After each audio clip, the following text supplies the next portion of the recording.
Today we're going to be working on a second round of hip openers, and it's actually going to be kind of a hips and low back combination. So for all of you who are complaining about having some like sciatic nerve pain, this is going to feel really good for all of that. So we're going to start on our backs, and let's go ahead and get started. Okay, so we're going to start right on our backs here. So you can flip over, come all the way down, and just start with the feet flat on the floor and the knees about hip width apart. We're going to hug the knees in close and just kind of rock forward and back a few times. So real slowly, carefully, just to loosen up the lower back and the hips. And then you can rock left and right. So just little rocks, nothing too dramatic. So starting to loosen up the area around the sacrum, the upper hips, and the lower back. And there's no wrong way of doing this, just kind of moving slightly any way you like. So maybe even drawing little circles with the knees.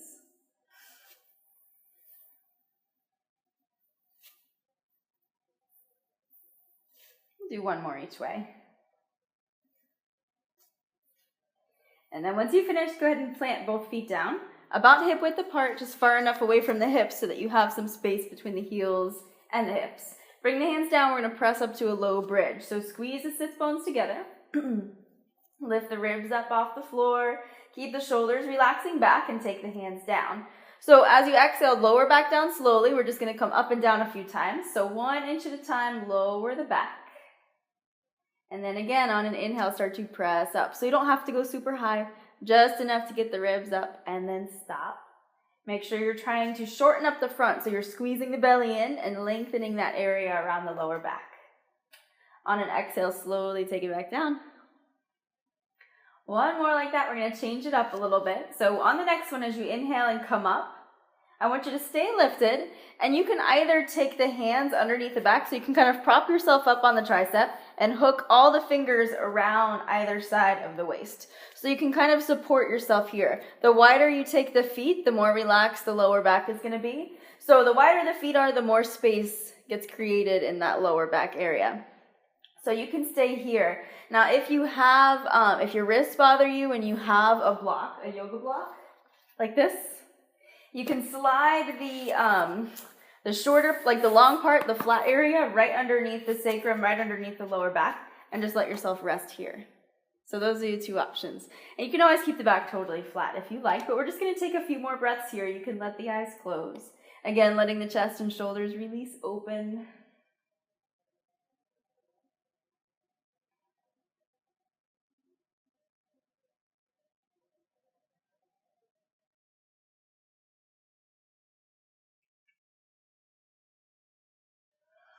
And then gradually start to press back into the feet. Lift the hips up. Take your block out from underneath you if it was there. And slowly lower all the way back down. Okay. Stack both knees right over the hips at 90 degrees. And I want you to take the right ankle and cross it over the left thigh. So then you're going to reach through that little window there, grab a hold of the left shin, and relax the upper body back down. So you're going to start to hug the legs in close to you. But keep the hips back, keep them down on the floor, keep the shoulders relaxed, and maybe let the eyes close. So make sure you're flexing the right heel and relaxing the left leg. So you're isolating that stretch to the right hip. So you have this muscle called the piriformis that goes right around the side of your butt, basically. And if you have a lot of sciatic nerve pain, a lot of times it's just because of tension in that muscle. So doing a stretch like this gets into that and allows it to soften up and release a little bit. So we're just going to hold for a bit longer.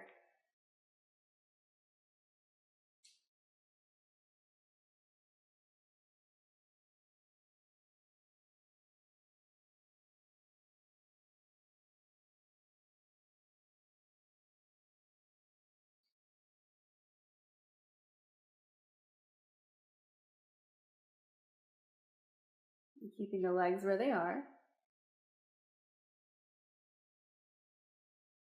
You can slowly start to release the hands. Uncross the right leg.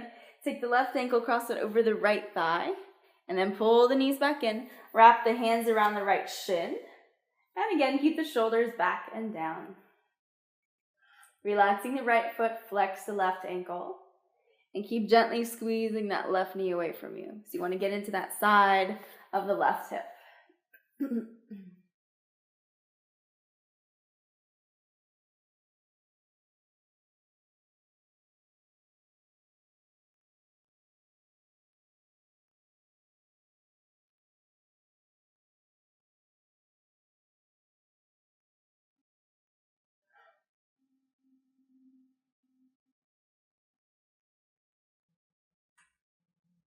And take a couple more breaths here.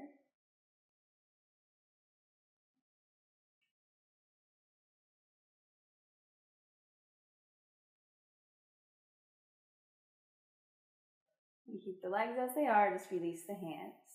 Unhook the left leg, pull both knees in towards the chest, and again, just kind of rock forward and back, left and right. Keep the knees apart a little bit so that you can, again, open up that lower back area. On your next inhale, I want you to roll up to a comfortable seat. And we're going to kind of stretch the back a bit more. So you can stay where you are. I'm just going to turn to face you so you have a better angle.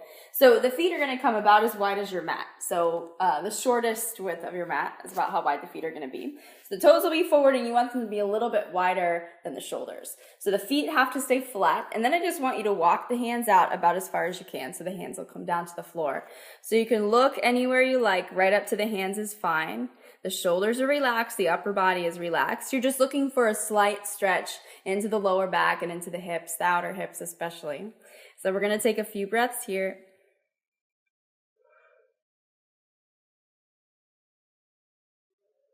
So you're just letting gravity kind of help you down.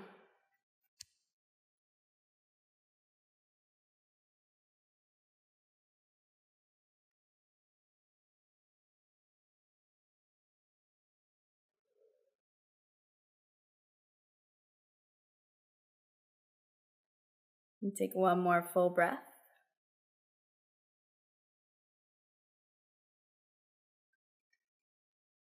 Slowly start to walk the hands back in. And you can bring the feet together, knees together, and swing the feet back. We're going to come to a downward facing dog, but a little bit different today. I want you to take the feet about as wide as the mat, so wider than you would normally stand. Keep pressing. You can pedal up the legs as we normally would. And just start to press one heel down and then the other, pressing firmly into both hands. So both hands are still under the shoulders, nothing new there. But the feet are a little bit wider just to give the lower back a break.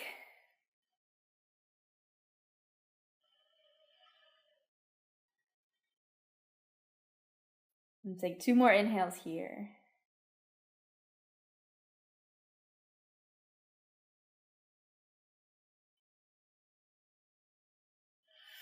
And when you're ready, step the feet under the hips just to transition the other to the next thing. You're going to take the left foot all the way up to the hands. Step the right knee down and sink the hips really low. So for this one, I want you to turn the left toes to the side, just to the diagonal. Flex the heel really firmly and roll to the pinky edge of that left foot. So I'll let you know that this is an option. So if rolling to the edge of that foot is a little bit much, you can keep it flat on the floor. So no big deal. And take both hands to the inside of that foot wherever you decide to end up. So keep pressing the right hip forward. Look just ahead of the hands and take a few breaths here. If you feel like you need a little bit more, you can always drop to the forearms. Make sure that the back stays really long and straight, so try not to hunch forward. Keep lifting the sternum ahead of you. And we'll take a few more breaths.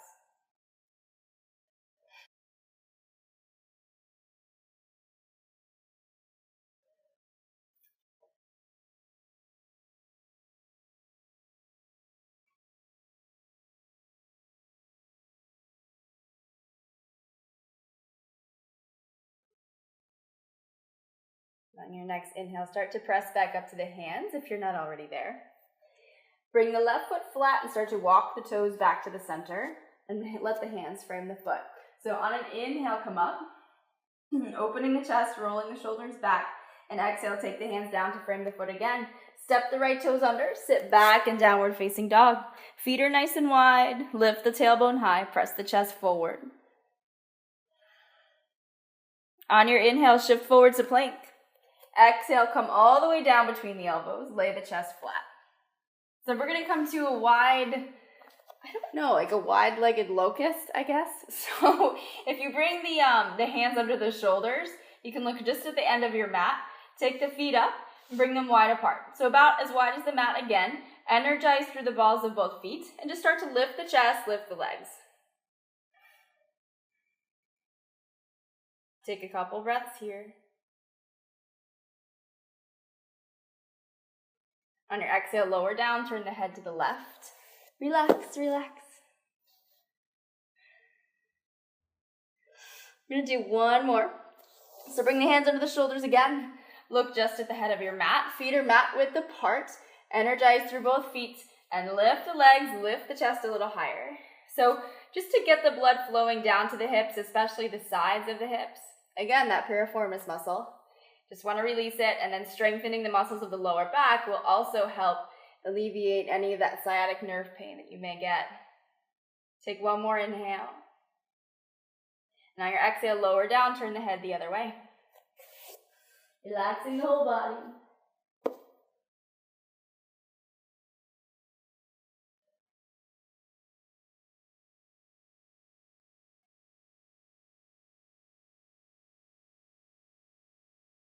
Gradually come back up.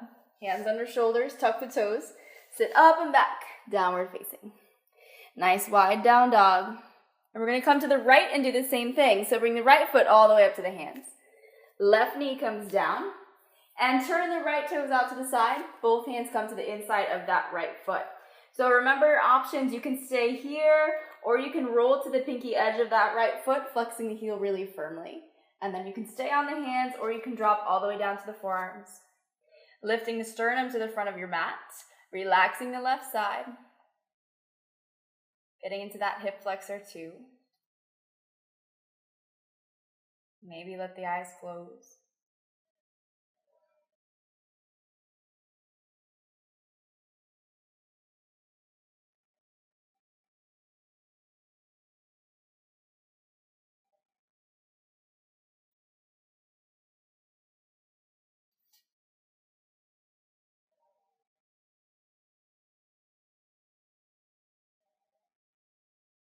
Take 2 more inhales.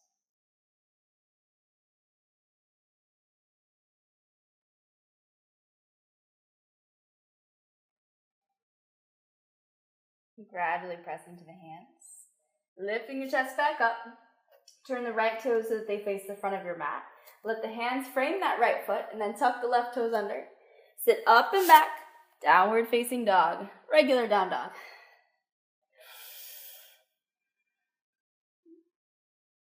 When you're ready, shift the weight forward just enough so that you can bring the knees down. Keep the feet together and walk the knees wide apart and start to sit the hips back. We're going to come to child's pose, so walk the hands out, relax the head and the neck down. And just take a few breaths here.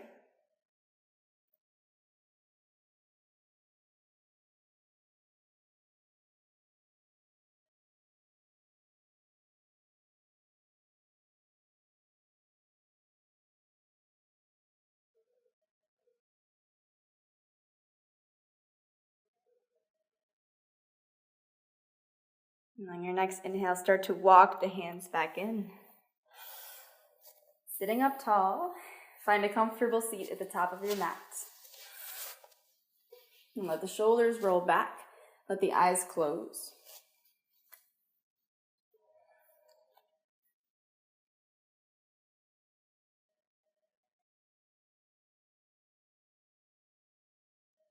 And just take 3 more breaths where you are. Letting the knees relax down towards the floor.